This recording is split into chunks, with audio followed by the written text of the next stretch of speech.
Dragilor, bun găsit! Am astăzi pentru voi o rețetă care o să vă salveze la micul dejun sau la gustările de peste zi în cel mai simplu și natural mod cu putință. Facem o brânză de casă, tartinabilă, numai bună de întins dimineața pe o felie de pâine prăjită. Și o facem din două, opțional din 3 ingrediente: lapte, sare și eventual puțină smântână, dacă vă place.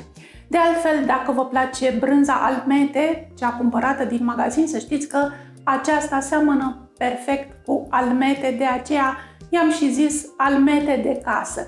Și o puteți face în varianta voastră preferată, îi adăugați puțină smântână sau ceva condimente sau ceva verdețuri, vă povestesc pe parcurs. Haideți să trecem la treabă!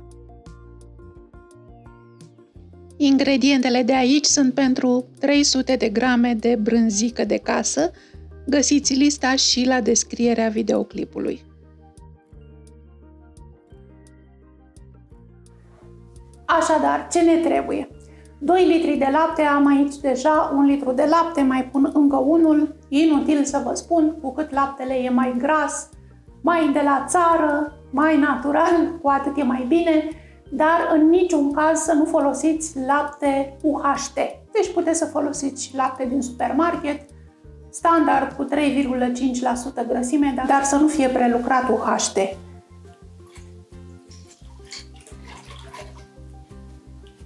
Fierbem laptele simplu până când ajunge la temperatura de fierbere, adică până când începe să se umfle.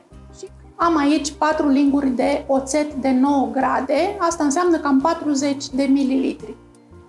Puteți să folosiți și sucul de la o lămâie, dar să știți că în brânză nu e nicio diferență, nu se va simți gust de oțet sau, știu eu, o aromă plăcută de lămâie. E cam indiferent ce folosiți.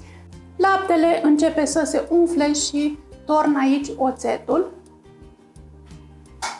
Amestec câteva secunde și aproape imediat o să vedeți că s-a separat zerul și s-au format bulgărași de brânză. Stingeți focul imediat și dați cratița deoparte. Mai amestecați-o de câteva ori. Uitați ce bulgărași frumoși de brânzică și o strecurăm imediat, pentru că cu cât stă mai mult la cald, cu atât brânza devine mai gumată, iar noi o vrem fragedă și pufoasă. Eu am un astfel de săculeț pe care îl folosesc ca să strecor brânza de casă sau laptele vegetal atunci când fac, în posturi mai ales. E dintr-un material, cred că sintetic, foarte des. E foarte util, costă puțin. Îl găsiți în magazinele, în supermarketurile mari, la raionul cu produse casnice din acestea pentru bucătărie. Dacă nu aveți, sper că aveți niște tifoni și să-l puneți în 3-4 straturi. Am așezat săculețul într-o sită și sita într-un vas. Eu am folosit un vas transparent pentru voi, ca să vedeți zerul care se scurge. Voi puteți folosi o crăticioară. Am să torn cu polonicul doar pentru că mi-e frică să nu se răstoarne săculețul, care e mai îngust decât sita. Dacă puneți tifon în sită, n-aveți nicio problemă.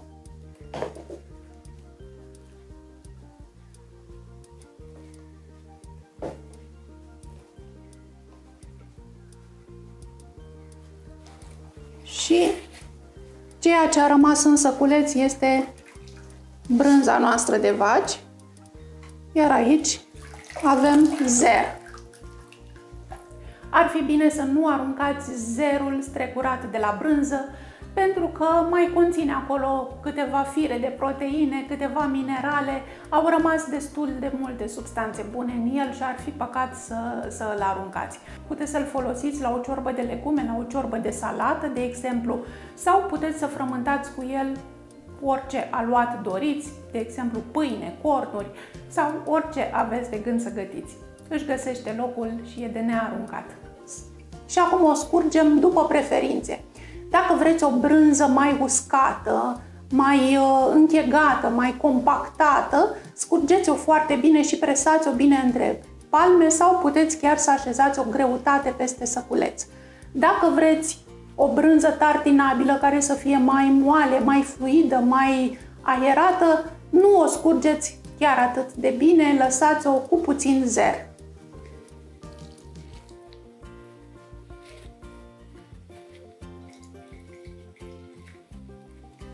O să mut brânzica în alt vas și o să profit să o și cântăresc, să vedem câtă brânză am obținut din 2 litri de lapte. Deci 270 de grame și uitați cât de bine arată, ce bulgărași frumoși. Puteți să folosiți brânza asta și la plăcintă, la pască, la diverse aluaturi umplute, chiar și la mămăliguță cu brânză, dacă îi puneți un pic de sare.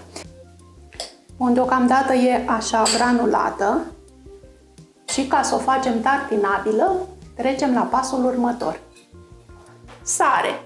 Eu pun 1 gram de sare la 100 de grame de brânzică.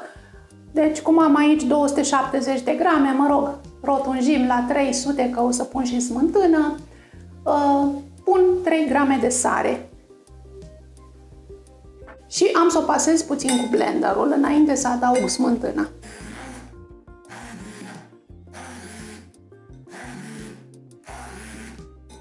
E bine să păstrați un pic de zer în cazul în care vreți să o mai subțiați acum fără să adăugați smântână. Eu am să pun doar o lingură de zer și smântână, 100 de grame de smântână grasă cu 20% grăsime. În niciun caz să nu vă gândiți să o subțiați eventual cu lapte în loc de zer sau în loc de smântână, pentru că laptele crud este foarte perisabil.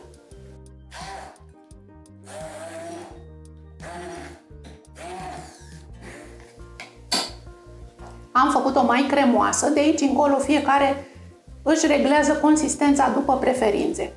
Mai adăugați smântână dacă vă permite colesterolul sau mai adăugați zer dacă vreți un produs mai dietetic. Și o faceți cât de fluidă vreți voi, cât de moale, ca să se întindă bine pe pâine. Așa arată brânzica mea de casă. Are o textură foarte plăcută. E moale, se întinde ușor pe pâine, se potrivește la micul dejun, la gustare, la sandvișuri. În faza aceasta, dacă doriți să-i schimbați aroma, puteți să-i adăugați semințe de chimen, boia de ardei, codițe de ceapă tocate mărunt, verdețuri, de exemplu mărar. Eu o mut într-o caserolă și o păstrez la frigider. Și avem brânzică tartinabilă pentru toată săptămâna. Să vedem cum ar arăta câteva variante de tartine cu această brânzică de casă. Promit că e mai grozavă decât orice cremă de brânză cumpărată. Are mai puține grăsimi. E naturală. Poftă bună!